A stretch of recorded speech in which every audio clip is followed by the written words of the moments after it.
So, in the last class, we were thinking about Vaisheshika system. Vaisheshika system के बारे में हम समझ रहे थे। वैशेषिका सिस्टम के फाउंडर है कन्नड़। कन्नड़ जो मुनि थे वो सिर्फ ग्रेन्स में सरवाइव करते थे। और कन्नड़ जो मुनि थे उन्होंने बताया कि जो दुनिया है, जो दुनिया की रियलिटी है, उसको हम पदार्थ से समझ सकते हैं। पदार्थ मतलब अगर हम कोई भी ऑब्जेक्ट पद को अर्थ देते हैं तो वो पदार्थ कहलाता है। जितनी भी दुनिया में जो भी चीजें हैं आप उसको अर्थ दे सकते हो, आप उसको मीनिंग दे सकते हो।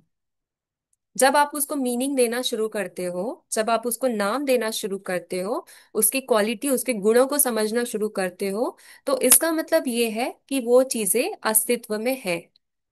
उसके अस्तित्व को क्वेश्चन नहीं किया जा सकता है। और इसलिए हमने देखा कि पदार्थ जो वैशेषिक सिस्टम में बताया, 7 पदार्थ को मेन माना गया है। उसके बाद और एडिशन हुए हैं, 10 हुए हैं, और उसके बाद भी और एडिशन हुए हैं उनके जो साइंटिफिक अंडरस्टैंडिंग थी उसके बेसिस पे। पर जो सबसे इम्पोर्टेंट जो पदार्थ है वो 7 है। और 7 पदार्थ, अगर आपके एग्जाम में क्वेश्चन आते हैं कि व्हाट इज पदार्थ, पदार्थ क्या है, तो आप बता सकते हैं कि पदार्थ क्या है। फिर आपको ये बताना है कि 7 पदार्थ होते हैं वैशेषिक सिस्टम के अकॉर्डिंग। और वो 7 पदार्थ क्या होते हैं आप उसको नाम देंगे, जैसे कि सब्सटेंस है, कर्मा है, ये सब आप उसको नाम देके उसको बस एक्सप्लेन करना है। हो सके तो आप उसमें एग्जाम्पल्स भी ऐड कर दीजिए कि हाँ, जैसे कि अभी एक पदार्थ के बारे में बताया, सब्सटेंस के बारे में बताया, सब्सटेंस क्या है। अ, जो हमने बताया, पंच महाभूतास, एयर वाटर फायर, ये सारी होती है। तो इसके बारे में थोड़ा एग्जांपल्स देके अगर एक्सप्लेन करते हैं तो और अच्छी बात है। ओके। सो अभी मैं आपको स्क्रीन शेयर करती हूँ।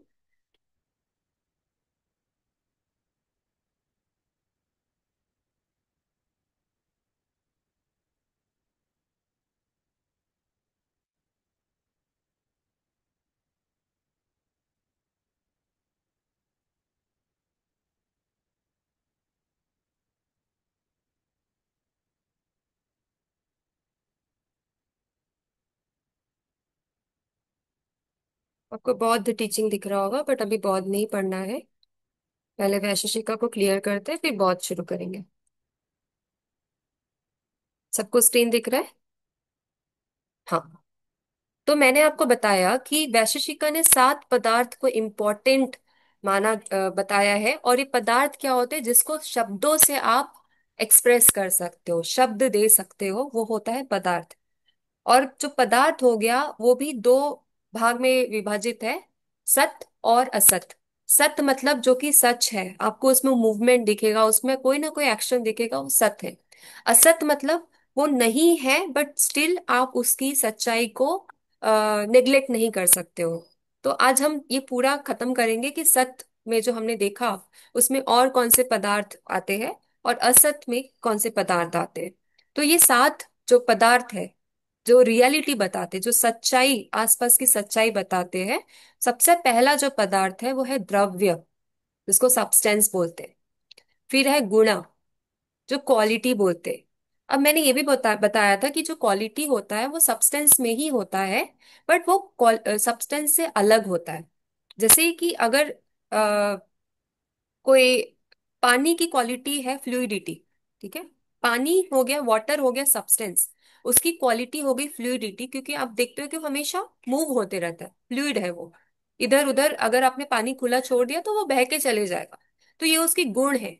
बट यहाँ पे जो गुण होता है वो भी सब्सटेंस से अलग होता है, भले उससे वो कनेक्टेड रहता है, बट स्टिल उसकी जो डेफिनेशन है वो ऐसे बताई गई है कि वो अलग होता है, अलग से एग्जिस्ट नहीं कर सकता। पर उसको समझने के लिए यही बताया गया कि उसके गुण अलग होते हैं, क्योंकि वो गुण जो है बाकी चीजों में भी मिल सकता है। तो सिर्फ फ्लूइडिटी आपको पानी में नहीं मिलेगा, फ्लूइडिटी आपको अलग कोई सब्सटेंस में भी दिख जाएगा।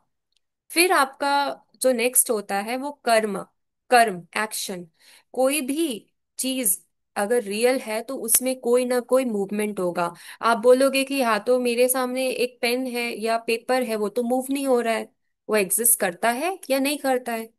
बट अंदर ही अंदर उसमें कोई ना कोई प्रोसेस होता है। वो पेपर को आप एज इट इज 100 साल तक छोड़ दोगे तो वो डिस्ट्रॉय हो जाएगा। वो इसलिए डिस्ट्रॉय हो रहा है क्योंकि अंदर ही उसके कोई ना कोई एक्शन चल रहा है। जो कर्म है वो सब में होता है, जीव में भी होता है, अजीव में भी होता है। आप चल रहे हो, कोई काम कर रहे हो, कोई क्रिया कर रहे हो, वो आपके कर्म है। फिर सामान्य, हर एक वस्तु में कोई ना कोई चीज ऐसी होती है जो कि सब में मिलेगी आपको, उसको बोलते हैं सामान्य, यूनिवर्सैलिटी। फिर विशेष, पर्टिकुलैरिटी, ऐसे गुण, ऐसी ऐसा कुछ जो सिर्फ उसमें ही कोई पर्टिकुलर ऑब्जेक्ट में मिलेगा, वो है विशेषता। देन समवय, किसी भी चीज, कोई भी वस्तु में कोई ऐसी क्वालिटी, ऐसे गुण होते हैं जिसको आप अलग नहीं कर सकते, वो हो गया समवय। या आपके विचार हो गए, या आपकी बुद्धि हो गई, उसको अलग नहीं कर सकते हो, वो है समवय। और लास्ट है जो अभाव। अब अभाव मतलब होता है नॉन एग्जिस्टेंस। अभी आप बोलोगे कि ये तो अस्तित्व में ही नहीं है, तो ये सच कैसे हो सकता है? अस्तित्व में नहीं है बट फिर भी ये सच है। और इसको वैशेषिक सिस्टम ने प्रूफ भी किया है, जो कि आज हम देखेंगे कि कैसे इसको प्रूफ किया है। कि एग्जिस्ट नहीं, आप बोल रहे हो कि जार है यहाँ पे, जार आपको दिख नहीं रहा है। ठीक है, बॉटल रखा है आपने यहाँ पे, कोई बॉटल आपको दिख नहीं रहा है, तो ये एग्जिस्ट कैसे करता है? मतलब ये सच कैसे हुआ? या तो जार बॉटल मुझे दिख नहीं रहा है, तो ये एग्जिस्ट कैसे करता है? वो एग्जिस्ट इसलिए करता है, वो सच इसलिए है क्योंकि अभी नहीं है पर फ्यूचर में तो आ सकता है। अभी नहीं है बट पास में तो था। जैसे अगर कोई मिट्टी का घड़ा था, अभी वो टूट चुका है, आपने बोला कि वो तो अस्तित्व में नहीं है, पर मैं बोलूंगी कि वो 5 मिनट पहले वो मिट्टी का घड़ा ही था, बट अभी वो टूट गया है। आप बोलोगे तो वो तो टूट गया ना, मिट्टी का घड़ा तो एग्जिस्ट ही नहीं करता है। पर कुछ टाइम पहले हम चले जाए, वक्त में कुछ पहले चले जाए, तो हम ये बोल सकते हैं कि नहीं, वो चीज तो अस्तित्व में थी, बस कंडीशन लग गया, उसमें कोई फोर्स लग गया, इसके कारण वो टूट गई। तो इस वजह से वैशेषिक सिस्टम ने बोला कि ये चीज भी एग्जिस्ट करती है, ये चीज भी अस्तित्व में है। तो यहाँ पे 7 कैटेगरीज, 7 पदार्थ, जिसको बहुत ही इंपॉर्टेंट माना गया है, और बोला गया है कि यही सच को डिफाइन करती है। अगर हमें बताना है किसी को कि सच्चाई क्या है, आ, किस चीज को हम बोल सकते हैं कि ये सब जगह हमें मिलेगी, जिस जिसकी जिसको हम प्रूफ नहीं कर सकते कि वो असत है, वो ये सारी कैटेगरीज है जिसको हम पदार्थ बोलते हैं। तो जो मैंने बताया आपको कि सब्सटेंस जो होता है, उसमें उसके गुण होना जरूरी है। कोई भी सब्सटेंस हो गया, earth, water, light, air, eternal non eternal होते हैं, प्लस उसमें गुण भी होते हैं। इटर्नल मतलब नित्य, जो आपको हमेशा मिलेंगे। ठीक है। अब यहाँ पे पृथ्वी, लाइट, एयर, ये सब चीजें जो क्वालिटी आपको दिखेंगी, आपको लगेगा कि हमेशा है, बट कहीं ना कहीं इसका भी डिस्ट्रक्शन है। बट इसके अंदर जो एसेंस है, जो इसके गुण है, वो आपको इटर्नल दिखेंगे, वो आपको नित्य दिखेंगे। वैसे ही जो अणु हो गया, एटम, जो भी हर ऑब्जेक्ट का जो छोटा सा पार्ट है, वो इटर्नल हो गया। भले वो ऑब्जेक्ट डिस्ट्रक्ट हो जाएगा, बट उसके अंदर का जो गुण है वो हमेशा ही हमेशा रहेगा। आकाश, आकाश जो है वो सब जगह आपको दिखेगा, हमेशा। आप सुबह उठ के बाहर दिखोगे, आपको आकाश ही दिखेगा। वो एक लेयर है कि जो सब जगह अवेलेबल है, ऑल परवेडिंग है। अब इसका जो गुण बताया है वो साउंड बताया है, और कोई गुण नहीं बताया है इसमें। इसमें सिर्फ ध्वनि ही बताया है जो इसके गुण है। क्योंकि आकाश में हर जगह आपको दिखेगा कि कहीं ना कहीं से आपको साउंड वेव्स दिखेंगे, ध्वनि दिखेगी। आकाश के बाहर आप चले जाओगे तो आपको वो वेव, साउंड वेव्स नहीं पता चलेगा। तो आकाश में ये गुण बताया गया है। वैसे ही आत्मा, आत्मा भी बताया गया कि सब जगह है। और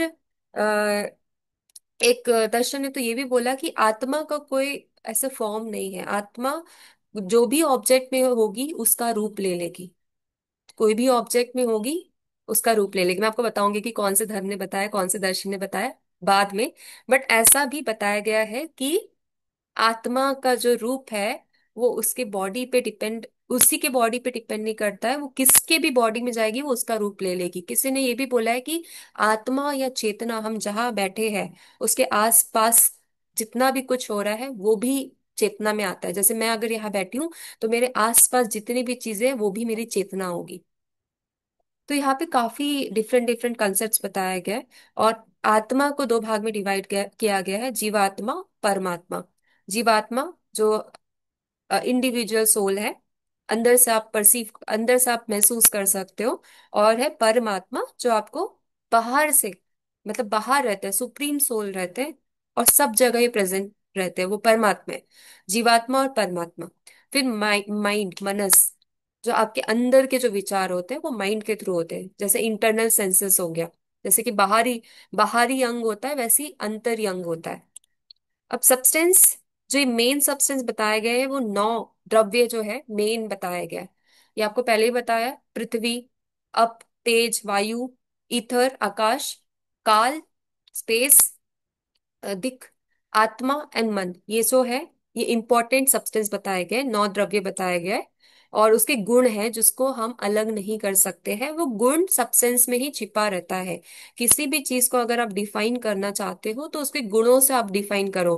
कोई भी व्यक्ति के बारे में आपको बताना है तो आप क्या बोलोगे? वो अच्छा है, वो बहुत मेहनती है, वो हमेशा टाइम पे आता है, उसके विचार बहुत अच्छे हैं। आप क्या बता रहे हो उसके बारे में? क्या आप उसके बारे में बता रहे हो या उसके गुणों के बारे में बता रहे हो?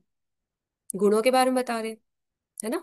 तो गुणों से ही हम किसी को समझा सकते हैं, किसी को समझ सकते हैं। तो गुण बहुत इंपॉर्टेंट होता है, और इसलिए वैशेषिका ने ये जो 24 गुण है इसको सबसे ज्यादा महत्व दिया है। किसी को भी आपको समझाना है तो आप उसका रंग बता दो, उसके स्पर्श परिमाण बता दो, एक्सटेंशन होता है नहीं होता है, और ज्ञान है नहीं है उसमें, उसको सुख होता है नहीं होता है, दुख होता है नहीं होता है, उसकी इच्छा है नहीं है, उसमें द्वेष भावना है या नहीं है, वो प्रयत्न करता है नहीं है।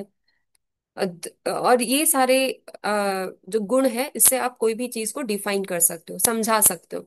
इसलिए क्वालिटीज, गुणों को बहुत ही ज्यादा महत्व दिया गया है वैशेषिका दर्शन में। तो ये गुण, जैसे मैं बोलूंगी कि अगर आपको एग्जाम में पूछ दिया कि 24 गुण लिखो, तो नहीं लिख पाएंगे, इसलिए ऐसा क्वेश्चन आएगा ही नहीं। क्वेश्चन आएगा कि गुण क्या है।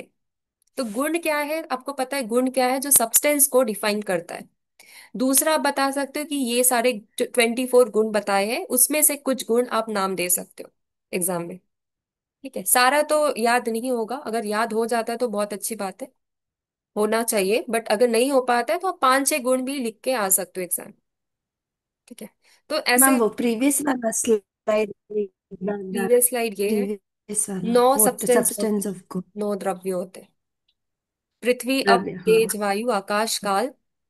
देखिए, 5 महाभूतास, फिर स्पेस एंड टाइम, जो कि है, आप यस। उसको निग्लेक्ट नहीं कर सकते हो। फिर आत्मा और माइंड, आत्मा और माइंड, 5, 6, 7, 8, 9, ऐसे करके आप इसको याद कर सकते हो। पंच महाभूतास तो याद रहने ही चाहिए कि पंच महाभूतास कौन से होते हैं। उसके बाद स्पेस एंड टाइम तो सब जगह है, तो उसको भी याद रखिए, और आत्मा और माइंड, सेल्फ और माइंड। ठीक है, ये हो गया द्रव्य, सब्सटेंस। और ये गुणा हो गए। गुणा के बाद गुणों के भी उदाहरण है। तो ये जैसे मैंने बताया कि गुणों के बारे में आपको पूछा एग्जाम में, तो गुण क्या है आप बता सकते हो, कितने गुण होते हैं, फिर गुण के एग्जाम्पल्स दे सकते हो। कलर जो होता है आप आंखों से देख सकते हो। आपके सेंसेस हेल्प करते हैं गुणों को समझने के लिए। गुण को कैसे समझा जाता है? आपके सेंसेस के थ्रू, या किसी और ने समझाया तो आप इन्फर कर सकते हो। जैसे कोई अगर अंधा इंसान है, उसको नहीं पता कि एप्पल कैसा होता है, उसने कभी एप्पल नहीं देखा, एप्पल का कलर नहीं देखा, तो उसको आप समझा सकते हो। ठीक है, मुश्किल है, बट आप उसको इन्फ्रेंस के थ्रू समझा सकते हो कि ये जो एप्पल है वो कैसा होता है, इसमें कौन से कलर होते हैं। अब उसने देखा तो है नहीं, लाल कलर कभी देखा नहीं है, तो ये बहुत मुश्किल होगा समझाना। बट अगर उसने कुछ चीजें टेस्ट की है और उसको मीठा महसूस हुआ है, तो आप बोल सकते हो कि एप्पल भी जो है वो मीठा होता है। ठीक है, कलर समझाना मुश्किल है क्योंकि उसने कलर कभी देखा नहीं है। ठीक है, बट आप उसको बाकी चीजों से समझा सकते हो, दूसरे गुण से उस ऑब्जेक्ट को आप समझा सकते हो। उसको स्पर्श करके दिखा सकते हो कि ये देखो, ये हार्ड होता है, और ये इसका राउंड होता है, इसका गोल टाइप का होता है, और इसमें आपको काटोगे तो अंदर बीजा भी होता है, सीड भी होता है, तो ये एप्पल है। तो उससे वो समझ जाएगा कि हाँ, एप्पल ऐसा होता है। भले उसमें एक गुण नहीं समझ पाएगा जो कि उसके कलर हो गया, रंग हो गया, बट बाकी के गुणों से वो वस्तु को वो समझ पाएगा। इसलिए किसी भी सब्सटेंस को समझना है तो सिर्फ एक गुण जरूरी नहीं है, आप उसके बाकी के गुणों से भी उसको समझ सकते हो। ठीक है, तो ये हो गया गुण। फिर उसके बाद ये भी गुण है जो बताया गया है, स्मॉल हो गया, लार्ज, ये भी गुण होता है। छोटापन, बड़ापन, छोटाई, लंबाई, गोलाई, इससे आप समझ सकते हो कि कोई भी वस्तु कैसी होती है। कोई भी वस्तु को समझना है तो उसके गुणों से हम समझ सकते हैं। तो ये अभी बता दिया गुण के बारे में। गुण के बाद आता है कर्म। कर्म में मैंने कल ही बताया कि 5 टाइप ऑफ एक्शन होते हैं। पहला तो आप किसी चीज को ऊपर फेंकते हो, वो एक एक्शन हो गया। दूसरा, आप नीचे फेंकते हो, वो एक्शन हो गया। ठीक है। तीसरा, आप कोई भी चीजें कॉन्ट्रैक्ट कर रही है, सिकुड़ रही है, वो एक एक्शन हो गया। फोर्थ, वो चीजें एक्सपेंड हो रही है, वो एक एक्शन हो गया। और फिफ्थ, लोकोमोशन, कोई भी चीज होती है वो मूव होती रहती है, कंटिन्यूअसली वो मूव होगी। तो वो, उससे आप एक्शन को प्रूव कर सकते हो। तो अगर एक्शन के बारे में पूछा है कि कर्म को कैसे डिफाइन किया है वैशेषिक का सिस्टम ने, तो आप बता सकते हो कर्म जो होता है वो एक वन ऑफ द पदार्थ है। और कर्म को 5 टाइप से समझा जा सकता है: upward action, downward action, action contracting, and action that is expanding, और एक्शन दैट इज मूविंग, पे लोकोमोट। आने वाली स्लाइड मिल जाएगी। गुना। वो नेटवर्क इश्यू से चला गया। हाँ, इनफ। देख लियो।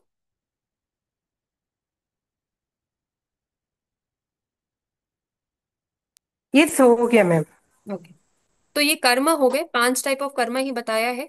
बहुत इजी है, सिंपल सा है।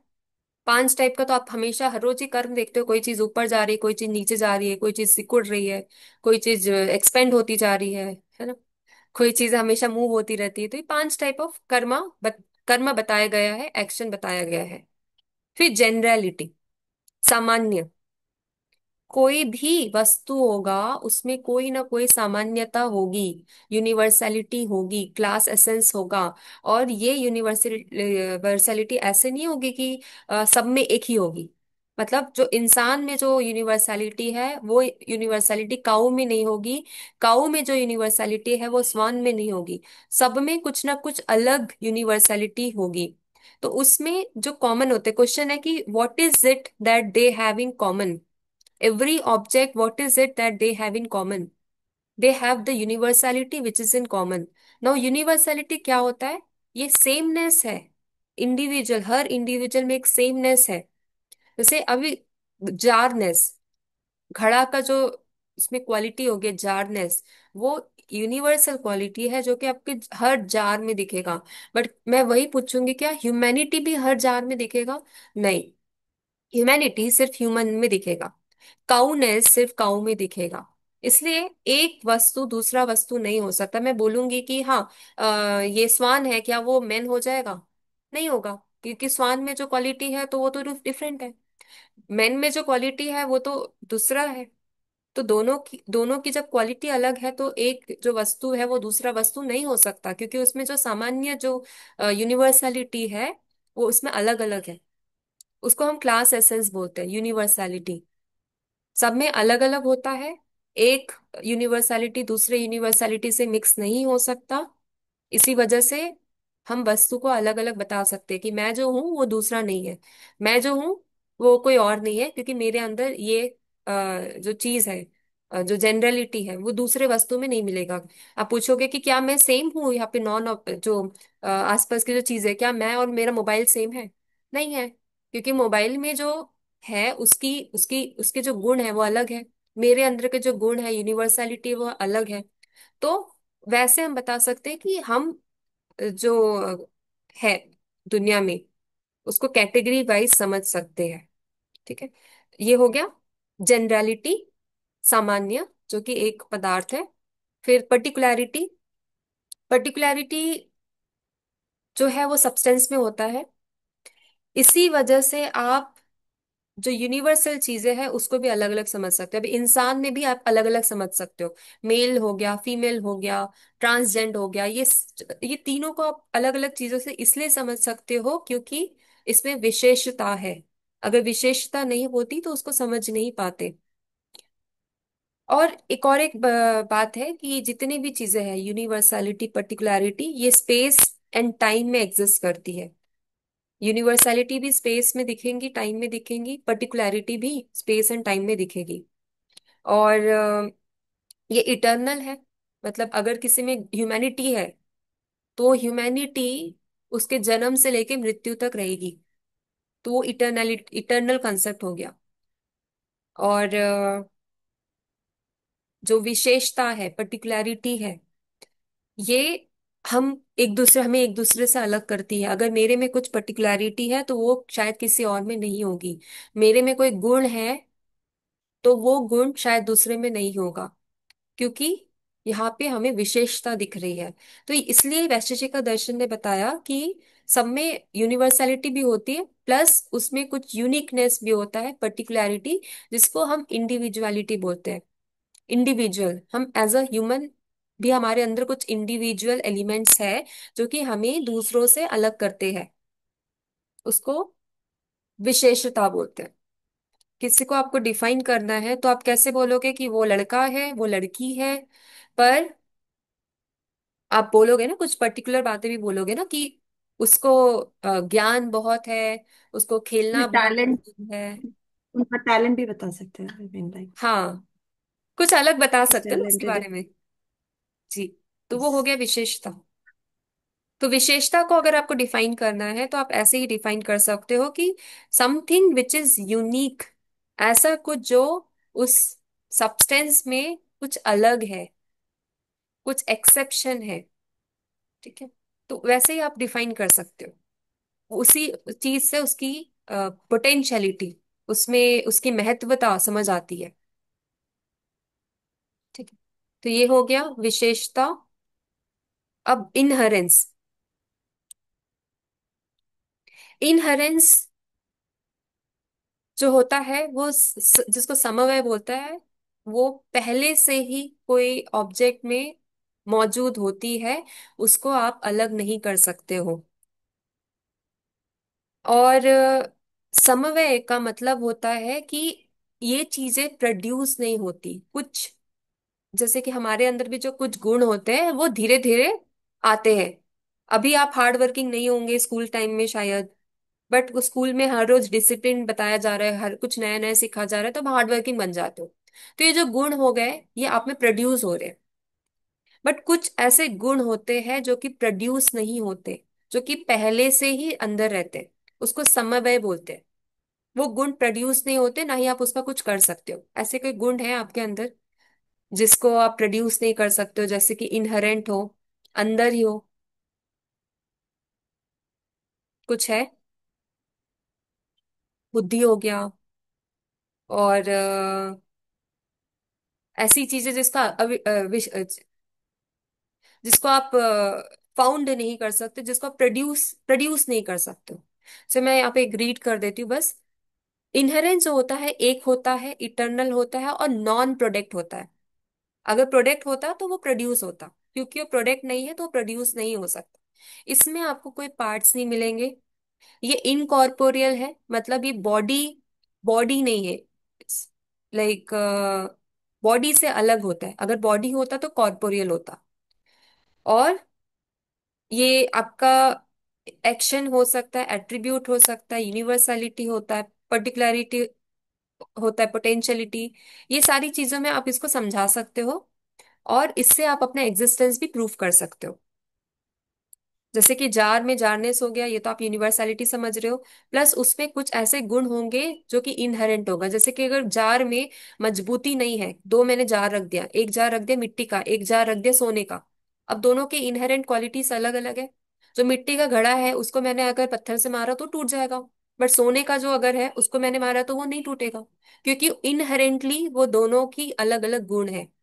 वो दोनों में अलग अलग पॉइंट है जिसके थ्रू हम बता सकते हैं कि उसका अस्तित्व भी अलग अलग है। ठीक है, इतना समझ आ रहा है। तो यहाँ पे जैसे अलग कुछ फिलॉसफी बताइए कि वेदांत एंड मीमांसा जो है समव्यय को स्वीकार नहीं करते हैं, पर वैशेषिका ने समव्यय को स्वीकार किया है। बोला है कि समव्यय होता है। ये बाकी के दर्शन बोलते हैं कि हमारे अंदर जितनी भी चीजें हैं वो प्रोड्यूस हो रही है, क्रिएट हो रही है। बट यहाँ पे वैशेषिका ने बोला है कि नहीं, कुछ ऐसी भी चीजें हैं जो इनहरेंट है। जैसे कि बोलेंगे कि आत्मा जो है वो तो इनहरेंट है, आप उसको प्रोड्यूस नहीं करोगे, अब पहले से वो मौजूद रहती है। ठीक है, तो इनहेरेंट ऐसी चीज होती है जिसको आप पहले से ही बता सकते हो कि पहले से ही है, अब उसको अलग नहीं कर सकते हो, तो इनहेरेंट है। कोई भी वस्तु मर, कोई जीव मर जाता है तो आत्मा निकल जाती है। तो यहाँ आप बोल सकते हो कि इनहेरेंट कैसे, अगर इनहेरेंट होती तो वो वहीं पे रहती। बट आप फिर अगेन आप एक नया थ्योरी बोल सकते हो, क्योंकि वो मर गई है, क्योंकि अब उसका अस्तित्व नहीं है, तो इसलिए उसकी आत्मा भी इनहेरेंट नहीं है। जैसे मिट्टी के घड़े में अगर उसको तोड़ दिया जाए, तो जो उसका जो कॉज है, जो इनहेरेंट जो उसका नेचर है, शायद उसमें नहीं रहेगा। बट वैशेषिक का सिस्टम बोलता है कि नहीं, भले मिट्टी का घड़ा तोड़ दो पर फिर भी उसको आप जोड़ सकते हो, क्योंकि इनहेरेंटली उसमें पोटेंशियलिटी होती है कि आप उसको जोड़ सकते हो।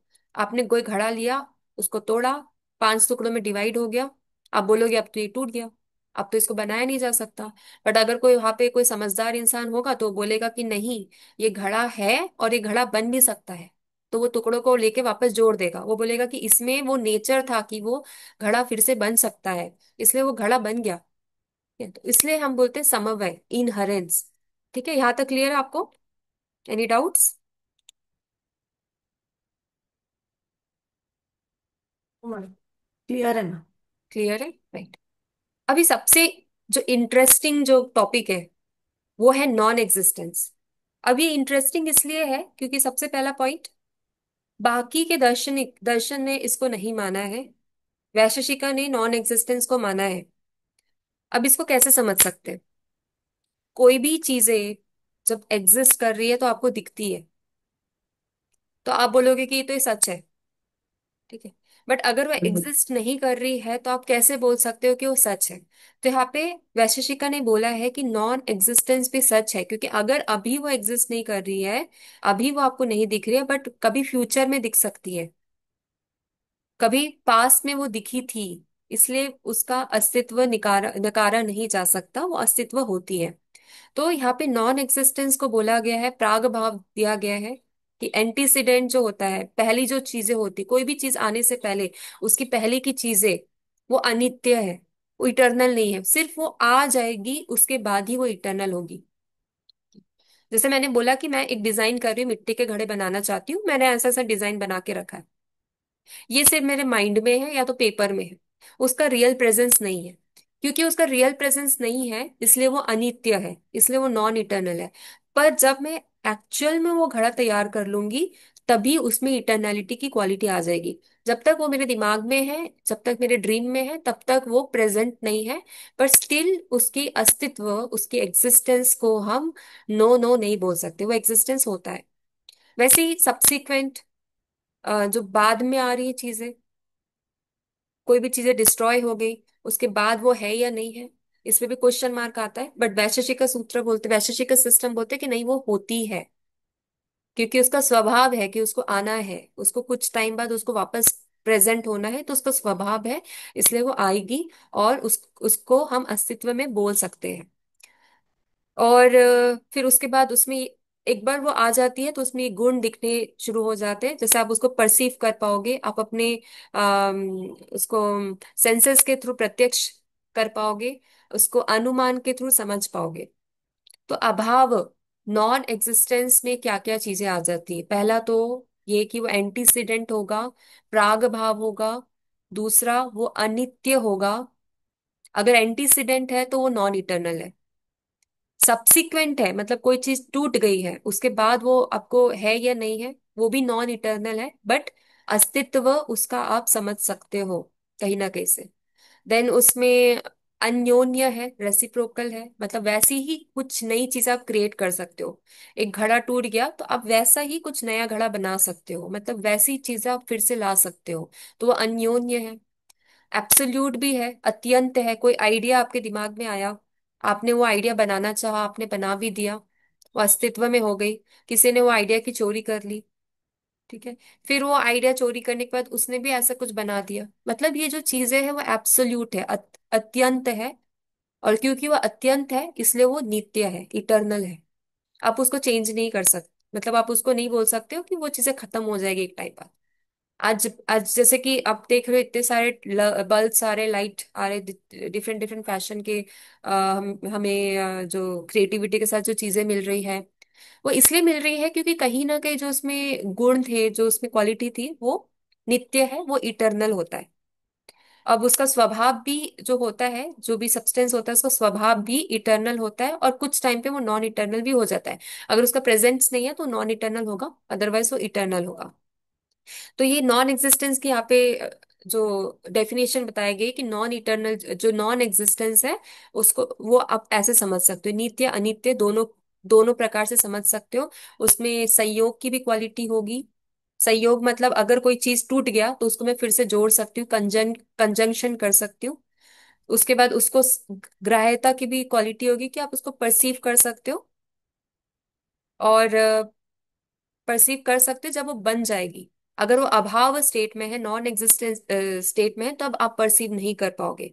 और लास्ट, कि आप उसको अनुमान लगा के भी परसीव कर सकते हो। आज जैसे कि बोलते हैं ना कि अगर किसी के पापा बहुत टैलेंटेड है, किसी बहुत अच्छे घर से है, तो हम क्या बोलते हैं कि इनका जो बच्चा है वो भी काफी टैलेंटेड होगा। आपने तो नहीं देखा उसको अभी टैलेंटेड हुआ कि नहीं, बट आप बोलते हो ना। क्यों बोल रहे हो ऐसा? आपने तो देखा नहीं कि वो बड़ा होके क्या बनेगा, बट आपने बोल दिया कि वो तो बड़ा होके भी अपने पापा जैसे ऐसे बन जाएंगे, बहुत अच्छा पढ़ लेंगे, ऐसा जो बोल रहे हैं वो भी तो अभाव हो गया। अभी नहीं है वो, बट हम उसको एक तरीके से देख पा रहे फ्यूचर में। तो अभी तो वो इटरनल नहीं होगा, अभी वो अनित्य है। पर जब बाद में वो चीजें सच हो जाएगी तो वो नित्य हो जाएगा, तब वो इटरनल हो जाएगा। तो हमारी डेली लैंग्वेज में हम फिलोसफी यूज करते हैं, हम ये सारी बातें बोलते हैं, बट हमें पता ही नहीं कि हम बोल रहे हैं वैशेषिका बोल रहे हैं या हम सांख्य दर्शन को बोल रहे हैं, हमें पता ही नहीं है। क्योंकि हमने उसके कॉन्सेप्ट्स को अभी तक ऐसे एकेडमिक लेवल में नहीं समझा है।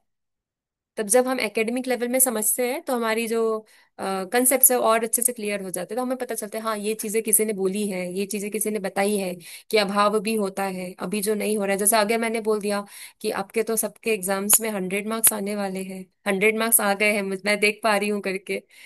भले ही आपको लगेगा कि ये तो होगा ही नहीं है, आप कैसे बोल पा रहे हो?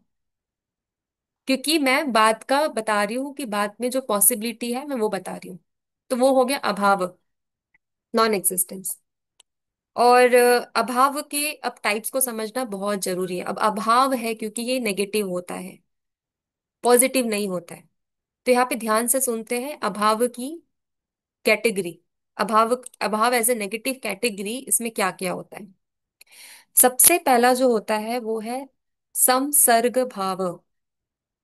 समसर्ग भाव का मतलब होता है कोई चीज में किसी और चीज का नहीं होना, absence of something in something else. अगर जार घड़े की बात कर ले तो जो घड़े की बात कर ले तो घड़े में कोई चीज ऐसी होगी जो उसमें नहीं है। जैसे घड़े में, अगर मिट्टी के घड़े में मैं सोने की बात करूँ कि मिट्टी के घड़े में सोना, सोना है, तो आप बोलोगे नहीं है, वो तो मिट्टी का घड़ा है। ठीक है, सोना और मिट्टी का अगर मिक्स करके बनाया तो अलग बात है, बट अभी सोना मिट्टी के घड़े में नहीं है, या मिट्टी सोने के घड़े में नहीं है। So absence of something in something else, इसको बोलते हैं समसर्ग भाव। S is not B, simply A is not B, A is not in B. कोई गुण है वो बी में नहीं है, सोना मिट्टी के घड़े में नहीं है। ये हो गया संसर्ग भाव। अब ये क्यों नहीं है उसका यहाँ पे तीन टाइप से समझते हैं। पहला है कि प्रगभाव, पहले से ही वो नॉन एग्जिस्टेंस है। Existence, non existence of a thing before its production. जैसे कि एग्जाम्पल दिया है, house before it is built with bricks. कोई भी चीज का बिगिनिंग नहीं है, उसको बोलते हैं प्रगभाव, बट आप उसका एंड देख पा रहे हो। इसकी बिगिनिंग नहीं है कि एक घर तैयार हुआ है, ब्रिक से बना है, सीमेंट से बना है, ये आपको पता है इसकी, बट बिगिनिंग आप नहीं समझा सकते हो। बट आप एज अ प्रोडक्ट उसको समझा सकते हो। आप बोल सकते हो कि ये घर है क्योंकि कहीं ना कहीं मिट्टी या ब्रिक से, ये सब चीजों से बना है, इसलिए ये घर है। तो प्रायर नॉन एग्जिस्टेंस मतलब जब हाउस तैयार हो गया उससे पहले वो एग्जिस्ट नहीं करता था, ब्रिक्स वगैरह के थ्रू ही वो हाउस तैयार हुआ है। तो उसको प्रगा भावा बोलते हैं कि वो कल, जैसे कि आप यहाँ पे देखोगे आसपास, आप गांव से आओगे, यहाँ पे कुछ चीजें बन रही थी, आप आते हो एकदम अचानक आपको नया चीज दिख जाता है, तो आप क्या बोलते हो? मैं तो गाँव गई थी तो ये तो नहीं था। अभी ये कैसे आ गया? तो बोलो, आपके दोस्त बोलेंगे कि ये पहले ही नहीं था बट अभी आ गया। तो आपने इसकी बिगिनिंग नहीं देखी, बट आपको आप उसका एंड देख रहे हो, आप उसका ऐसा फाइनल बनता हुआ देख रहे हो। तो वो हो गया प्रगभाव। पहला वो नॉन एग्जिस्टेंस था बट अभी वो एग्जिस्ट करता है। और इसी वजह से ये नॉन एग्जिस्टेंस को वैशेषिक सिस्टम ने इसको सच माना है। वो बोलते हैं कि ये सच है, क्योंकि भले पहले नॉन एग्जिस्ट करता था बट अभी तो एग्जिस्ट करता है। तो अगर उसका बिगिनिंग नहीं है कोई चीज का, अगर आप उसका एज एन एंड देख रहे हो, एज अ प्रोडक्ट देख रहे हो, तो वो भी सच होता है। दूसरा हो गया पोस्टीरियर नॉन एग्जिस्टेंस, ध्वम स्वभाव। इसका मतलब होता है कि कोई चीजें डिस्ट्रक्शन के बाद वो है या नहीं है। जैसे एग्जांपल मैंने पहले भी दिया है, कोई घड़ा है, कोई जार है, अगर टूट जाता है तो आप बोलोगे कि नहीं था, अस्तित्व नहीं करता था? अब नहीं बोलोगे, क्योंकि वो पहले तो एग्जिस्ट करता था। उसकी बिगिनिंग है बट उसका कोई एंड नहीं है, बट नो एंड। बिगिनिंग था मतलब आपने देखा कि घड़ा है यहाँ पे। घर पे होता है ना, कोई चीजें टूट जाती है और कोई आ रहा है बाहर से, बोलेगा कि ये तो पहले आपके घर में इतना सुंदर घड़ा था या सुंदर जार था, वो कहाँ गया? अब नहीं है। तो आप बोलोगे नहीं वो था बट अभी नहीं है। था नहीं, वो था मतलब इट हैज अ बिगिनिंग, पर अभी वो नहीं है। वन सेकेंड, आप रिवाइज कीजिए।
ओके, तो यहाँ आपको समझ आ रहा है, ध्वंस स्वभाव, पोस्टीरियर नॉन एग्जिस्टेंस।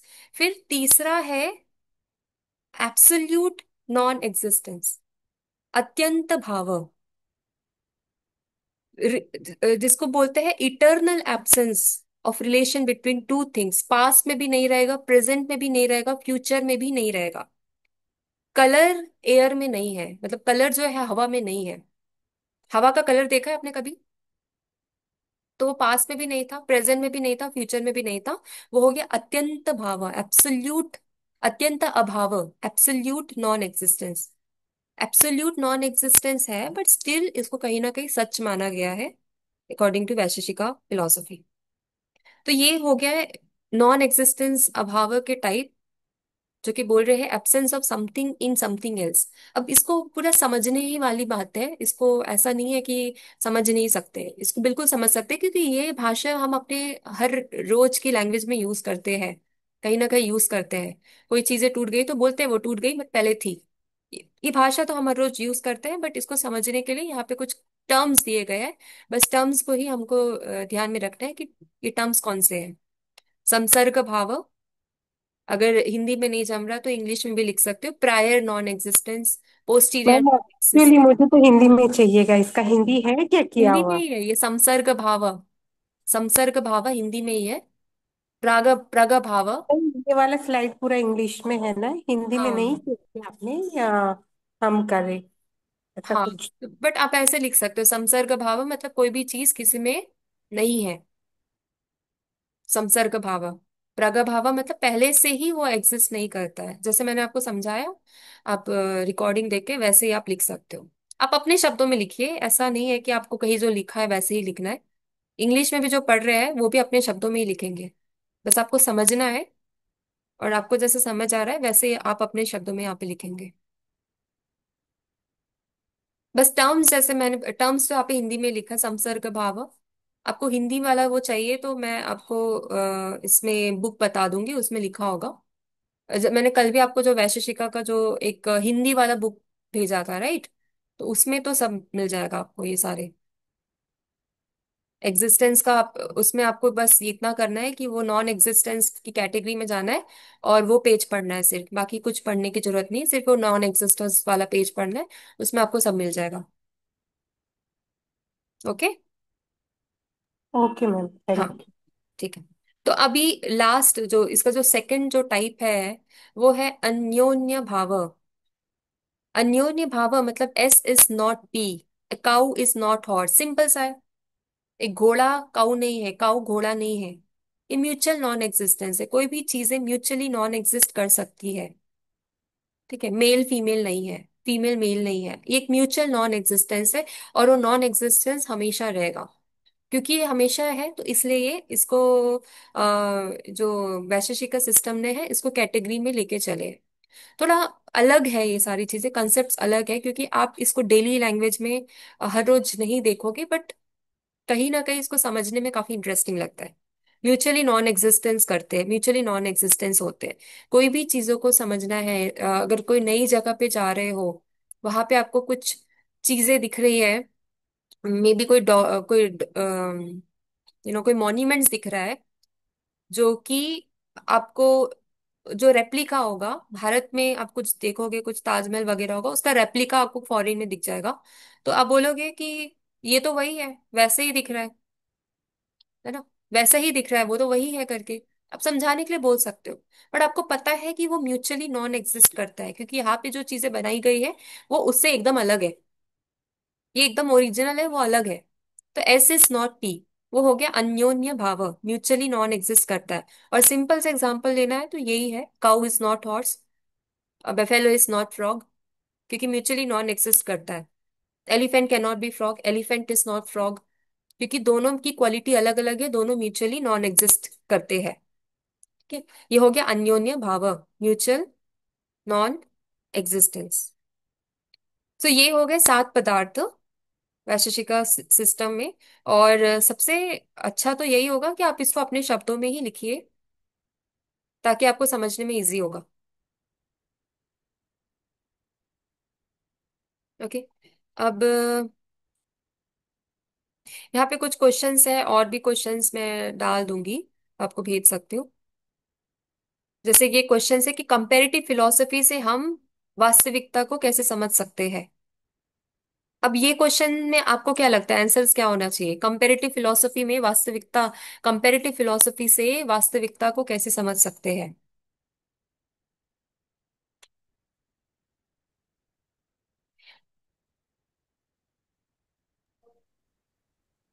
जो आज पदार्थ और उनके टाइप्स के बारे में पढ़े वो आंसर है ना इसका। हाँ, आप अगर वैशेषिका बता रहे हो तो आप लिख सकते हो कि वैशेषिका दर्शन ने ये सारी बातें बताई है कि पदार्थ होते हैं, उससे सच्चाई को समझ सकते हैं। वैसे साम दर्शन ने बताया है कि जो पुरुष होता है, प्रकृति होता है, उससे हम रियलिटी को समझ सकते हैं। तो अभी तो यहाँ पे आपको अपने शब्दों में लिखना है, जो आपकी समझ है, आपको वो लिखना है ना।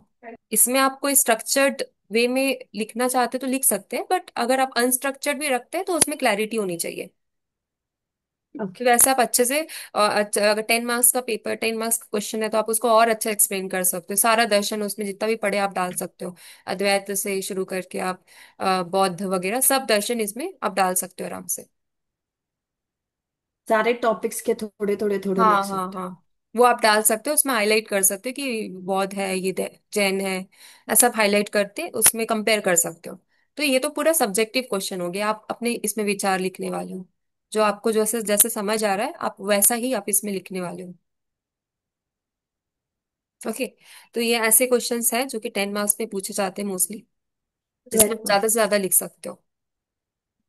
ओके, ठीक है। अभी उसके बाद हम लोग बौद्ध दर्शन शुरू करते हैं, बट उससे क्योंकि बौद्ध दर्शन कैसा होता है अभी बहुत डिटेल में हो जाएगा, तो उससे पहले ना मैं आपको बाकी के दर्शन का थोड़ा थोड़ा पॉइंट बता देती हूँ, जितना भी हमारे पास टाइम है। बाकी के दर्शन का थोड़ा थोड़ा पॉइंट बता के आपका एक रिवीजन कर देती हूँ। ठीक है। तो फिर उसके बाद जब हम लोग बौद्ध दर्शन शुरू करेंगे तो उसके लिए हमारी मेंटल प्रिपरेशन रहेगी कि हाँ ये बौद्ध दर्शन हमें पढ़ना है करके। ओके। सो उसके लिए एक पीपीटी में शेयर करती हूँ, पीडीएफ शेयर करती हूँ।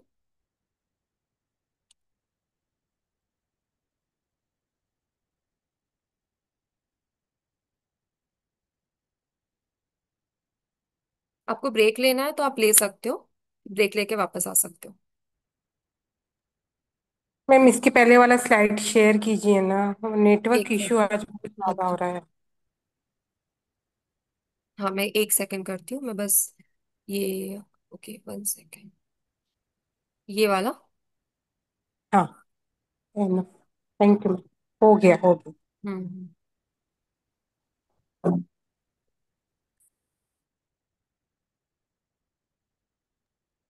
हो गया मैम, आप नेक्स्ट कर दीजिए। जस्ट अ सेकंड, मैं ओपन करती हूँ।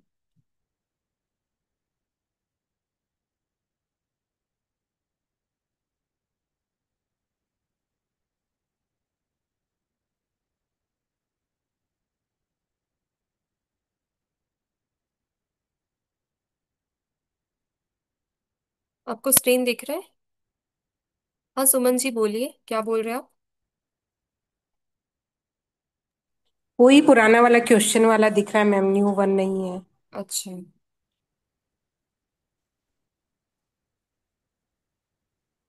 हाँ अभी दिख रहा है। नहीं, अभी ठीक। दिख रहा आप होगा। अब चेंज हुआ, आप चेंज हुआ। हाँ ठीक है, तो मैं वही बोल रही हूँ, अगर आपको 5 मिनट या मतलब 2 मिनट का ब्रेक लेना है तो आप ले लीजिए, फिर उसके बाद हम थोड़ा सा रिवाइज कर लेते हैं बाकी की जो रियलिटीज है उसके बारे में। मैम अभी तक आपकी सिर्फ 6 क्लासेस हुई है क्या? मेरी एक्चुअली 7 क्लास हो गई है। एक क्लास का रिकॉर्डिंग प्रॉपर नहीं था तो मैंने नहीं डाला है। Okay okay. हाँ। Okay ma'am. Okay, shall we start, शुरू करें? Yes ma'am.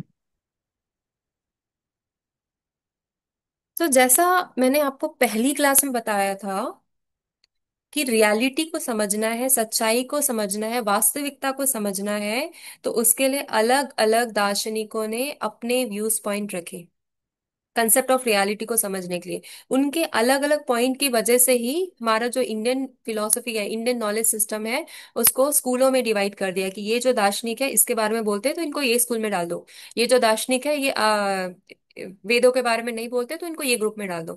तो वैसे ही जो इंडियन स्कूल ऑफ सिस्टम है, इंडियन फिलोसफिकल सिस्टम है, वो दो स्कूल में डिवाइड हो गया। एक तो है आस्तिक, दूसरा है नास्तिक। आस्तिक मतलब जो वेदों को मानते हैं, और जो नास्तिक वो वेदों को नहीं मानते।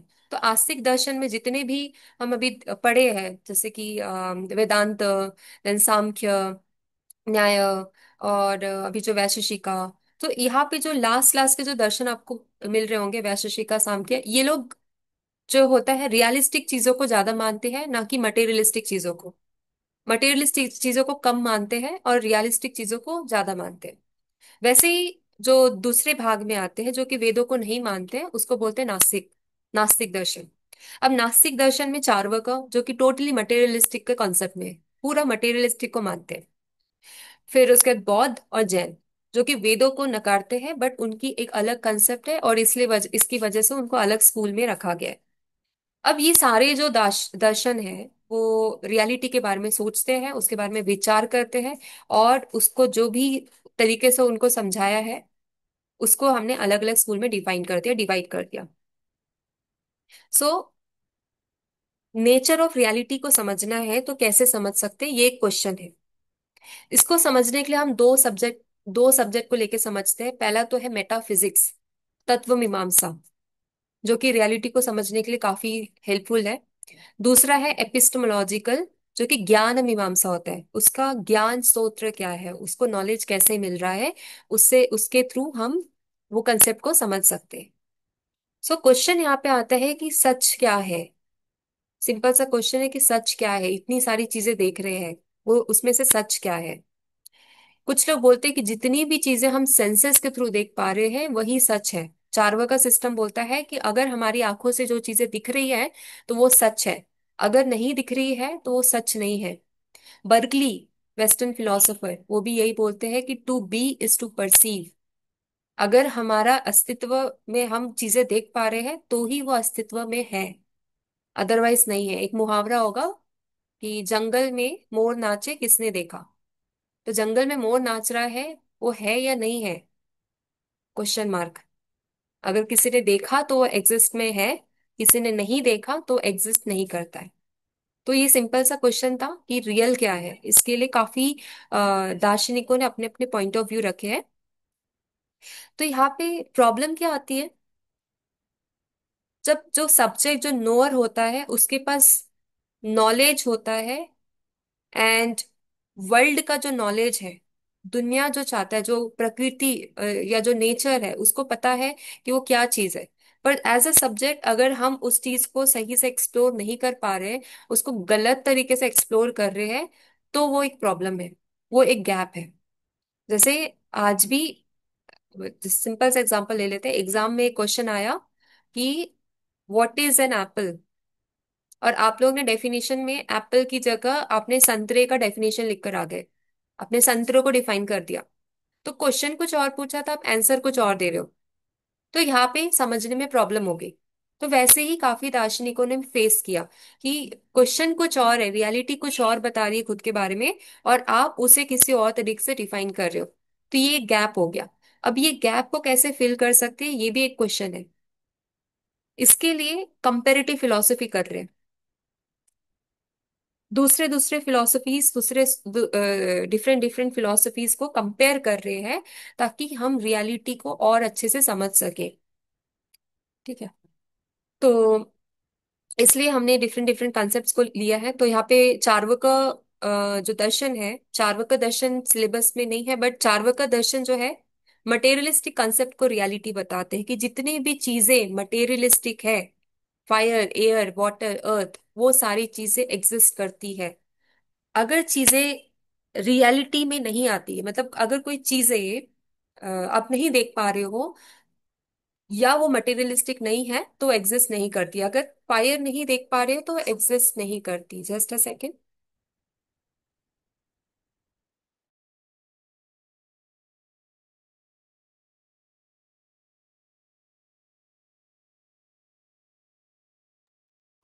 यहाँ पे जो भी मैम पढ़ा रहे वो आप सबके पास किताब बुक्स में है क्या? नहीं है, तभी तो पूछा था ना अभी, मैंने नहीं है। मीनाक्षी जी है कि बुक में? नहीं, नहीं है। नहीं। इसीलिए। है ना। वो जो कौन सी बुक, ये चार्विक फिलोसफी सब ना। हाँ हाँ हाँ, वॉट एवर शी ये इज टीचिंग। बच्चा है। देर। विच बाद बुक? में। Which book are you referring? या अच्छा, कल बताइए उसमें क्या। इसमें मैं तो इसी में देख रही दिख रहा है। नहीं दिख रहा है, your screen is not to be seen. दिख रहा है। हाँ अच्छा, वो यही बुक है क्या? इसमें है क्या। हाँ, पेज नंबर बोलती हूँ, एक minute. Where did you get this book from Alka?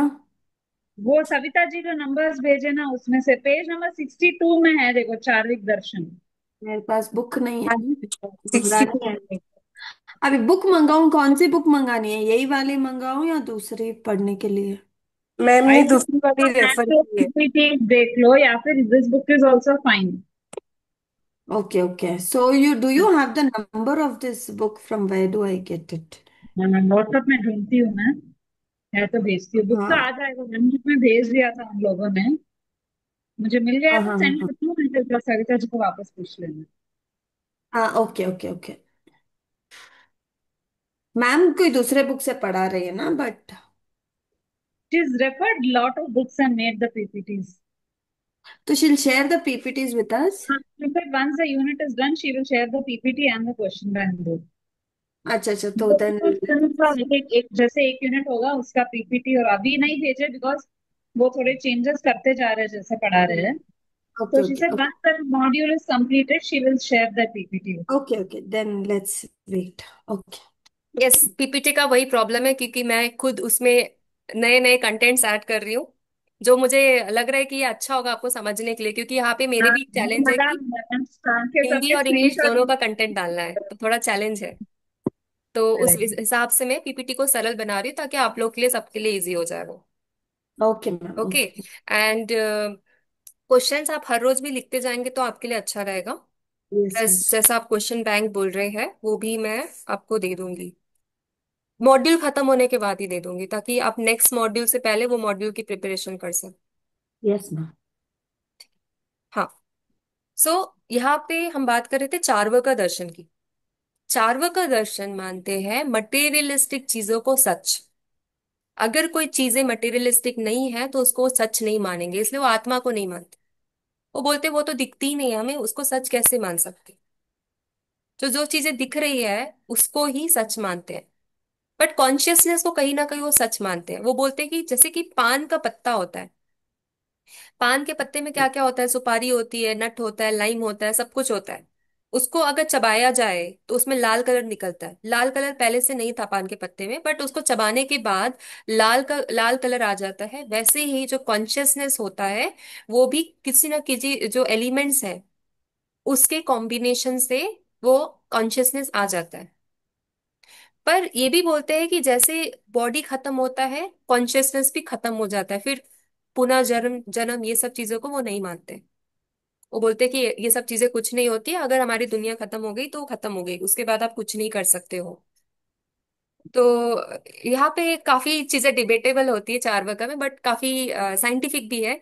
Debatable इसलिए होती है क्योंकि कहीं ना कहीं इन्होंने ये भी बोला है कि अगर आपको खुद को सुखी रखना है, सुखवाद फिलॉसफी मानते हैं, तो खुद को अगर सुखी रहना है तो आपको किसी से अगर उधार लेना है तो भी उधार लेके भी आप खुद की नीड पूरी करिए। सबसे पहले आपको खुद का नीड पूरी करना है, सेल्फ नीड पूरी करना है।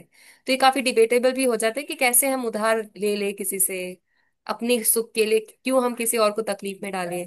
बट ये सब इनके लिए मानने वाली बात है, इनके लिए समझने वाली बात है कि खुद को सेटिस्फेक्शन रखना, खुद को सेटिस्फाई रखना बहुत इंपॉर्टेंट है। तो वो हो गया चार्वाक दर्शन। अब बाकी जैसे दर्शन हो गया अद्वैत वेदांत सांख्य दर्शन, वो तो कॉन्शियसनेस को इटर्नल मानते हैं और कॉन्शियसनेस को अनचेंजिंग मानते हैं। जैसे सांख्य ने बोल दिया पुरुष प्रकृति, वो चेंज नहीं होगा, ट्रांसफॉर्म होगा। ट्रांसफॉर्म होगा, ऑब्जेक्ट में बन जाएगा, फिर ऑब्जेक्ट से कुछ और बन जाएगा, मैनिफेस्टेशन होते जाएगा, एक दूसरे में अलग अलग तरीके से वो आपको दिखेगा। बट जो चार्वाक है वो ये सब चीजों को नहीं मानते, वो अनचेंजिंग रियलिटी को नहीं मानते। चार्वाक फिलोसफी कॉन्शियसनेस को एक्सेप्ट नहीं करता एज एन अल्टीमेट रियलिटी, उसको एक्सीडेंटल प्रॉपर्टी बताते हैं। एक्सीडेंटली वो आ जाता है, कॉम्बिनेशन होता है दूसरे दूसरे एलिमेंट्स का, उसकी वजह से एक्सीडेंटली वो आ जाता है। पर जब कोई चीजें डिस्ट्रॉय होती है तो वो भी चीजें खत्म हो जाती है। अगर बॉडी खत्म हो गया तो कॉन्शियसनेस भी खत्म हो जाती है। ऐसा ऐसा मटेरियलिस्टिक कंसेप्ट चार्वाक दर्शन दर्शन का मानना है। ठीक है? ये साइंटिफिक इसलिए है क्योंकि जो थ्योरी है सोल की और थ्योरी है कॉन्शियसनेस की, इसमें अभी भी काफी प्रॉब्लम्स है जिसको जिसका सॉल्यूशन हमें नहीं मिला है। इसलिए चार्वाक सिस्टम को काफी लोग ने सच माना है। वो बोलते हैं कि क्योंकि हम सोल को डिफाइन नहीं कर पाए हैं, सोल को हम नहीं देख पाए हैं, इसलिए हम इसको नहीं मानेंगे और इसलिए हम चार्वाक सिस्टम को मानेंगे। और इसलिए हम बोलेंगे कि चार्वाक सिस्टम ही सच है, उनकी ही कंसेप्ट सच है, बाकी के सिस्टम को हम नहीं मानेंगे। तो काफी इंटरेस्टिंग होता है ये चार्वाक को सिस्टम को समझना, क्योंकि ये सेंस परसेप्शन को ही फोकस करती है कि हम जो चीजें देख रहे हैं वही सच है, उसके अलावा कोई कोई चीजें सच नहीं है। और इसलिए एपिस्टेमोलॉजिकल वे में सोर्सेस ऑफ नॉलेज सिर्फ परसेप्शन को बताया गया। इन्फरेंस, कंपैरिजन, ये सारी चीजों को सोर्सेस ऑफ नॉलेज नहीं बताया गया। सपोज मैंने आज बोला आपको कि आप डिपार्टमेंट में आइए, डिपार्टमेंट ना बहुत डेकोरेट करके रखा है, कुछ इवेंट्स हम सेलिब्रेट कर रहे हैं। ठीक है, ये बहुत लोग यहाँ पे सच नहीं मानेंगे। वो बोलेंगे कि हमें तो नहीं पता क्योंकि हमने देखा नहीं है। हमने नहीं देखा तो हम कैसे बता सकते कि डिपार्टमेंट में कुछ इवेंट चल रहा है। कुछ लोग बोलेंगे कि नहीं वो मैम बोल रहे थे ना इसलिए वहां पे हो रहा है कुछ। कुछ लोग बोलेंगे नहीं हमने नहीं देखा तो हम नहीं बता सकते। तो ये दो प्रकार के लोग हो जाएंगे। तो जो कंपेयर कर रहे हैं वो दार्शनों के जैसे दार्शनिकों के जैसे बोल रहे हैं जो कि कंपेरेटिव या कंपैरिजन को as a sources of knowledge मानते हैं। जो वो चीजों को नहीं मान रहे वो बोलेंगे, वो उन दार्शनिकों के जैसे बोल रहे हैं जो कि कंपैरिजन को नहीं मानते, चार्वाक के जैसे बोल रहे हैं। ठीक है? तो जितने भी फिलोसोफर्स हैं, जितने भी थ्योरिस्ट हैं, उन्होंने ये सारे सोर्सेस ऑफ नॉलेज को ले लिया। जैसे मैंने बताया, परसेप्शन हो गया, इन्फरेंस, कंपैरिजन, टेस्टिमनी, ये सारी चीजें सोर्सेस ऑफ नॉलेज होता है। तो ये हो गया चार्वाक फिलोसफी का। फिर सांख्य का दर्शन का देख लेते हैं। सांख्य दर्शन जो है ड्युअलिस्टिक रियलिटी बताता है। एक ही सच नहीं है, ड्यूअल सच है। दो एलिमेंट्स है जो कि रियल है, और दोनों एलिमेंट्स एक साथ एग्जिस्ट कर सकते हैं। या तो और ये जो एलिमेंट्स हैं वो इंडिपेंडेंटली और सेपरेटली एग्जिस्ट करते हैं। दो इटर्नल एलिमेंट्स को इसने बोला है, यह प्रकृति और पुरुष। प्रकृति जो होता है सबसे पहला मैटर होता है, और ये हमेशा चेंज होते रहता है, हमेशा एक्टिव रहता है। और ये चेंज। मैम, सॉरी मैम, चार्वक दर्शन आज कंप्लीट हो गया है। चार्वाका हमारे सिलेबस में नहीं है, बट रियलिटी को समझने के लिए चार्वाका दर्शन को भी समझना इंपॉर्टेंट है। इसलिए मैंने इसकी थोड़े से बता दी कि चार्वाका सिस्टम क्या विश्वास रखता है।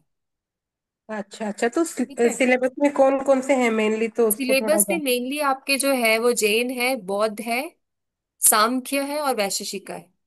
ओके, चार ही है ये। जी जी जी। बट मैंने आपको जैसे कि आपके आपके डाउट्स आ रहे थे कि कितने स्कूल्स ऑफ थॉट्स है, और ये हम्म। थॉट्स ने क्या क्या बताया है। तो उसको समझने के लिए ये सारे कंसेप्ट को एटलीस्ट ब्रीफ में समझना इंपॉर्टेंट हो जाता है। हाँ हाँ हाँ, ठीक है ठीक है। तो ओके चार्वाक सिस्टम जो है वो वेदों को नहीं मानते, इसलिए इसको नास्तिक दर्शन बोलते हैं। ठीक है। तो यहाँ पे चार्वाक का मैंने एकदम ब्रीफ में बताया आपको, ताकि आपको, अब किसी ने बोला चार्वाक की बात तो आपको ऐसा नहीं लगना चाहिए कि हमने तो एमए में भी आ गए, चार्वाक कभी सुना ही नहीं है। ऐसा नहीं लगना चाहिए। करेक्ट। एटलीस्ट थोड़ा सा भी पता होना चाहिए कि चार्वाक का दर्शन क्या होता है, और उनकी थ्योरी किस टाइप की होती है, और उन्होंने क्या बताया, क्योंकि ये नास्तिक दर्शन में आता है। तो जैसा आप बौद्ध जैन तो पढ़ेंगे है ना नास्तिक दर्शन का, तो ये भी पता होना चाहिए कि चार्वाक का जो है वो उनका क्या सिस्टम है। ओके। एग्जाम में मतलब क्वेश्चन के वे में तो नहीं आएगा ना चार्वक का? क्वेश्चन की वे में नहीं आएगा, बट अगर आप कंपेरेटिव स्टडी कर रहे हो तो थोड़ा सा आप एक्सप्लेन कर सकते हो, करेक्ट क्योंकि करेक्ट। कंपेरेटिव है ना। तो हम्म, थोड़ा सा आपको कंटेंट भी ज्यादा मिल जाएगा। हम्म, ठीक है मैम, थैंक यू। ठीक। अब जैसे सांख्य हमने पढ़ लिया पहले ही, सांख्य पढ़ लिया तो मैं थोड़े से ही बता देती हूँ। प्रकृति होता है जो प्राइमोर्डियल मैटर होता है, हमेशा चेंज होते रहता है, हमेशा एक्टिव रहता है। और जितने भी मैनिफेस्टेशन हो रहे हैं, सफरिंग्स हो रहे हैं, दुख भी हो रहा है, जैसे मैंने दुख भी बताया कि दुख होते हैं, उसका भी कॉज यही होता है, प्रकृति। बट फिर यहाँ पे प्रकृति जो होता है can not be caused by any other entity, और इसलिए ये अनकॉज्ड फर्स्ट कॉज है। प्रकृति अब पहले ही पहली कॉज है, और उसके बाद सारी चीजें आती है। प्रकृति जो है अव्यक्ता है, अनमैनिफेस्टेड है। सिर्फ पुरुषा के कांटेक्ट में आने के बाद ही पुरुषा जो है व्यक्ता है। पुरुषा फिर प्रकृति के संपर्क में आके वो व्यक्ता हो जाता है, और वो खुद को एक्सप्रेस कर पाता है। तो प्रकृति जो है वो अव्यक्ता स्टेज में है, और पुरुषा जो है व्यक्ता स्टेज में है। तो दोनों के संयोग से, कांटेक्ट से जो इवोल्यूशन है और क्रिएशन है वो शुरू होने लगता है। सो जो वर्ल्ड है, जैसे कि मैंने बताया, ये है स्क्रीन नहीं सत्कार्यवाद आ की रही थ्योरी। है, आपने पॉज की हुई है क्या स्क्रीन? हाँ हाँ, पॉज है। 1 सेकेंड। अभी दिख रहा है? Yes ma'am, yes. ओके। तो सांख्य दर्शन का, जैसे आपको पहले ही बताया है, प्रकृति और पुरुष का संयोग होता है। प्रकृति जो है वो ट्रांसफॉर्म हो जाती फिनोमिनल वर्ल्ड में। पुरुषा जो है वो प्रकृति के कांटेक्ट में आके वैसा ही हो जाता है, प्रकृति के जैसे ही हो जाता है, और अपने नाम रूप को ही अपना सच मान लेता है। बट बाद में जब लिबरेशन आता है, उसका मोक्ष की तैयारी होती है, मोक्ष के बारे में वो समझने लगता है, तब उसको पता चलता है कि वो तो प्रकृति तो सिर्फ उसको हेल्प कर रही थी खुद को एक्सप्रेस करने के लिए, खुद को समझने के लिए। ठीक है। असलियत में तो वो प्रकृति नहीं है। और वहीं से लिबरेशन शुरू होता है, वहीं से उसकी मोक्ष की जर्नी शुरू होती है। जब पुरुष और प्रकृति फिर से अलग अलग हो जाते हैं, प्रकृति अलग हो जाती, पुरुष अलग हो जाता है, तब फिर लिबरेशन होता है। तो ये हो गया सांख्य का दर्शन। और यहाँ पे हमने देखा प्रकृति के 3 गुणा होते हैं, सत्व रजस तमस। क्रिएशन से पहले ये समवय अवस्था में होते हैं, इक्विलिब्रियम स्टेट में होते हैं, बैलेंस स्टेट में होते हैं। और डिस्ट्रक्शन मतलब इवोल्यूशन में इनका जो गुण है वो अलग अलग हो जाता है, पुरुषा की पोटेंशियलिटी की वजह से ये गुण अलग अलग हो जाता है, और एक नए बॉडी में ट्रांसफॉर्म हो जाता है। पर जब डिस्ट्रक्शन होता है उसके बाद गुण फिर से अपने समय समवय अवस्था में आ जाते हैं, इक्विलिब्रियम स्टेट में आ जाते हैं। तो गुणों की वजह से हमारा जो हम जो अभी वैशेषिक में बात कर रहे थे कि यूनिवर्सैलिटी कैसे आ रही है, पर्टिकुलैरिटी कैसे आ रही है, वो गुणों की वजह से ही आ रही है। अगर गुण नहीं होते तो सब एक जैसे दिखते, या गुण सब में एक होते तो सब एक जैसे दिखते। बट क्योंकि किसी में सत्व ज्यादा है, किसी में रजो ज्यादा है, किसी में तमस ज्यादा है, उसकी वजह से इंसान भी अलग अलग होता है, उसमें पर्टिकुलैरिटी आ जाती है। तो ऐसे आप कंपेरेटिव स्टडी में ऐसे भी बता सकते हो।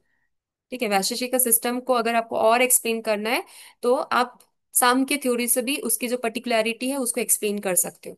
अब मैं इसको आपको एक साथ इसीलिए बता रही हूँ ताकि आप जब क्वेश्चंस के आंसर दो तो आप कंपेरेटिव वे में दो। अब एक थ्योरी को अलग थ्योरी से कंपेयर करके कुछ नया उसमें आप डाल सकते हो।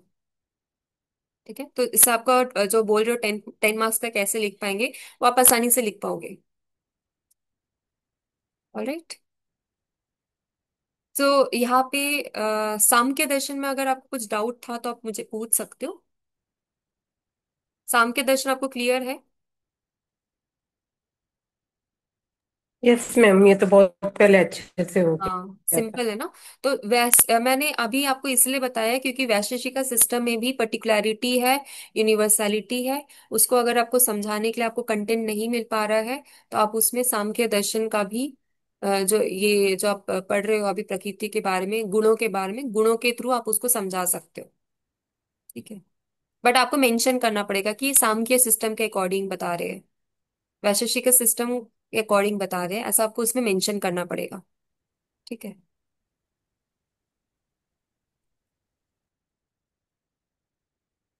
ओके। अब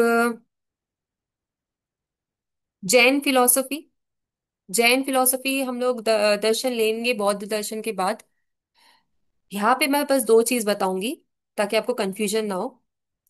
जैन फिलॉसफी, जो जैन दर्शन है, वो प्लूरलिस्टिक फिलॉसफी है। रियलिस्टिक भी है प्लस प्लूरलिस्टिक है। ये मैटर को भी मानता है और सोल को भी मानता है। ये बोलता है कि मैटर, मैटर जो है वो पुद्गल जिसको बोलते हैं, जो अजीव है, और जो सोल है वो जीव होता है। वो सेपरेट होता है बट वो एक साथ एग्जिस्ट करता है। ये पहली बात जैन फिलॉसफी, जैन दर्शन की। दूसरी बात, ये इन्होंने कोई एक रियलिटी को नहीं माना है, ये मल्टीपल रियलिटी को एक्सेप्ट करते हैं। Many side of reality. इस इन्होंने बस ये नहीं बोला कि सिर्फ पुरुष या प्रकृति सच है। इन्होंने बोला कि जिस प्रकार से हम रियलिटी को देख रहे हैं वो सच है। अगर मैं यहाँ से देख रही हूँ ग्लास का बॉटल, मेरे पास है ग्लास का बॉटल, यहाँ से मुझे पानी नहीं दिख रहा है तो वो भी सच है। अगर यहाँ से मुझे पानी दिख रहा है तो वो भी सच है। तो मैनीनेस ऑफ रियलिटी को माना है। अंत धर्म कम वस्तु, और कोई भी वस्तु है उसमें इनफाइनाइट कैरेक्टरिस्टिक्स होते हैं, और सारे क्वालिटी और सारे कैरेक्टरिस्टिक सच है। इसलिए इसको प्लूरलिस्टिक फिलॉसफी बोला है। तो इसकी डिटेल्स हम लोग एक पूरी क्लास में लेंगे कि जैन दर्शन एक क्यों माना है सबको सच, क्यों इन्होंने अलग अलग कंसेप्ट नहीं दिया है, और अगर सबको सच माना है तो इसको क्या रिलेटिविस्ट बोल सकते हैं, रिलेटिव वे में समझ सकते हैं। हाँ, रिलेटिव वे की कंसेप्ट, ये सारी कंसेप्ट हम लोग एक अलग क्लास में लेंगे।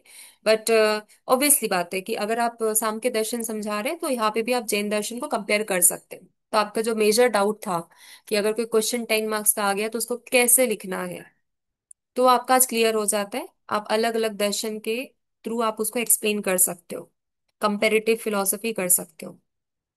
ठीक है, तो ये जैन दर्शन का है। इसको हम लोग नेक्स्ट आने वाली क्लास में, और जो सिर्फ इसमें क्वेश्चंस आ गए, तो आप पूछे थे क्वेश्चंस कैसे आ सकते हैं। ये क्वेश्चंस आ सकते हैं, जैन जैन पढ़ लेंगे तो उसके बाद आपको पता चलेगा अनेकांतवाद क्या होता है। अनेकांतवाद मतलब मैनी साइडेडनेस ऑफ रियलिटी। अनेकांत होता है, एक नहीं होता, एकांत नहीं होता, अनेकांत होता है, प्लूरलिस्टिक होता है। तो ये एक क्वेश्चन हो गया, 5 मार्क्स का क्वेश्चन, अनेकांतवाद क्या होता है। तो आपने एक बार जैन पढ़ लिया तो उसके बाद आपको तो पता ही रहेगा अनेकांतवाद क्या होता है। वैशेषिका में भी पढ़ा आपने पदार्थ क्या होता है, तो पदार्थ, पदार्थ क्या होता है, ये हो गया 5 मार्क्स का क्वेश्चन। तो आपको तो पहली क्लास में बता दिया कि पदार्थ क्या होता है। तो आप तो लिख पाओगे, 5 मार्क्स का हो या 10 मार्क्स का हो आप लिख पाओगे। अगर 5 मार्क्स में आपका कंटेंट खत्म हो जाता है तो आप उसमें कंपेरेटिव फिलोसफी कर सकते हो। आप उसमें बता सकते हो कि सांख्य दर्शन ने जो बताया है उससे ये कितना अलग है या कितना रिलेटेड है। कंपेयर में दो चीज आता है, या तो आप सिमिलैरिटी बताओ या तो आप डिसिमिलैरिटी बताओ। कितना समानता है वो बताओ, या कितना अलग अलग है वो बताओ। इसलिए मैं बोल रही हूँ कि कंपैरेटिव फिलोसफी बहुत सिंपल है, क्योंकि आप उसको कंपेयर कर सकते हो अपने क्वेश्चंस में। सिर्फ अगर पूछा है पदार्थ के बारे में तो इसका मतलब ये नहीं कि सिर्फ आप वैशेषिका। हाँ, अगर एकदम स्पेसिफिक वे में पूछा है कि वैशेषिका के अकॉर्डिंग आप पदार्थ के बारे में बताओ, तब आपको सिर्फ वैशेषिका के बारे में लिखना है। बट अगर ऐसा कुछ मेंशन नहीं है, ठीक है, तो आप वैशेषिका का तो एक्सप्लेन करेंगे ही, प्लस आप दूसरी जो दर्शन है उस वो उन्होंने उसके बारे में क्या बोला है, या बोला है या नहीं बोला है, ये चीज आप मेंशन कर सकते हो। ओके, ठीक है। अब न्याय वैशेषिका, अभी न्याय और वैशेषिका दोनों अलग अलग दर्शन है, दोनों रियलिस्टिक को मानते हैं, और इन्होंने भी दोनों ने पदार्थ को सच माना है।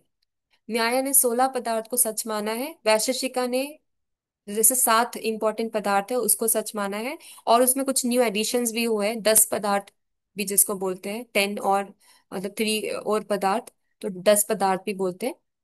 सो जैसे कि आप पहले लाइन में देखिए, न्याय वैशेषिक सिस्टम जो है वो रियलिस्टिक स्कूल है इंडियन फिलोसफी का। ये मैंने पहले ही बता दिया कि रियलिस्टिक है। फिर दूसरा पॉइंट, वो रियलिस्टिक है पर मटेरियलिस्टिक नहीं है। जैसे कि चार्वाक की फिलोसफी बोलते हैं कि रियलिटी मटेरियलिस्टिक है, बट न्याय वैशेषिका बोलते हैं कि रियलिटी मटेरियलिस्टिक नहीं है। ये आपका दूसरा पॉइंट हो गया। अब तीसरा पॉइंट आप ये लिख सकते हो, वो मटेरियलिस्टिक नहीं है क्योंकि उन्होंने नॉन मटेरियल चीजों को भी बोला है कि वो असली है और अस्तित्व में है।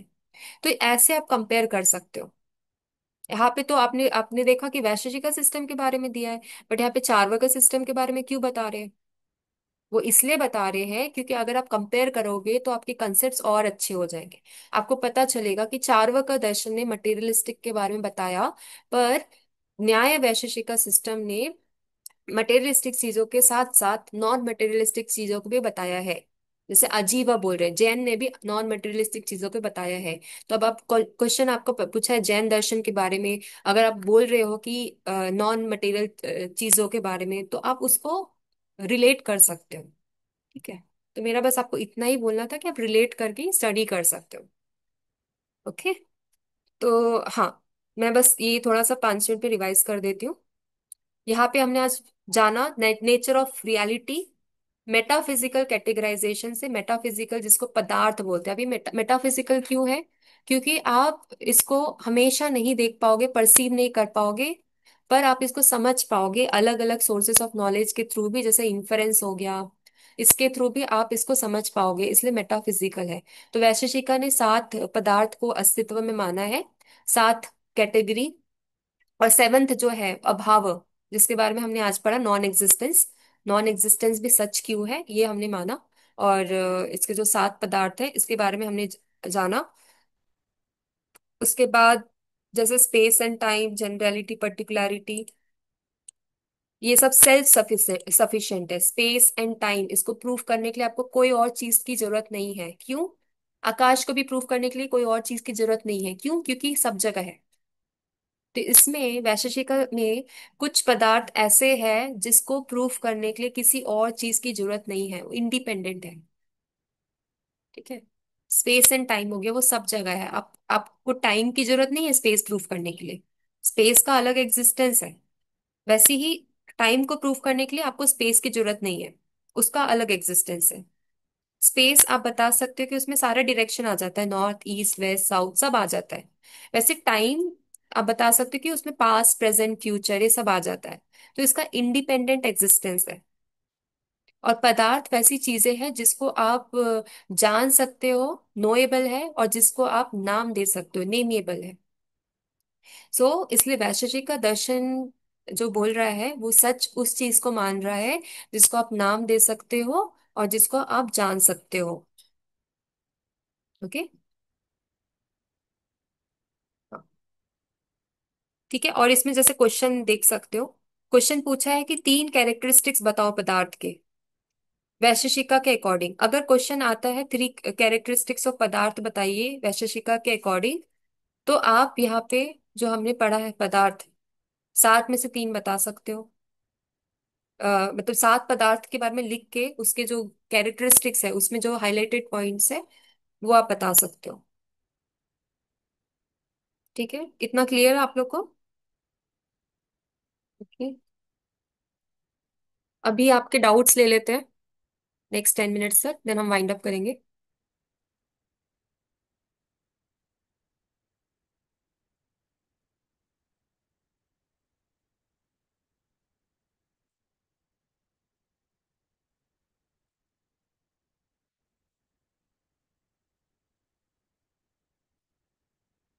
हाँ, सो आप अपना वीडियोस ऑन कर सकते हैं, कुछ भी डाउट्स है तो आप पूछ सकते हैं।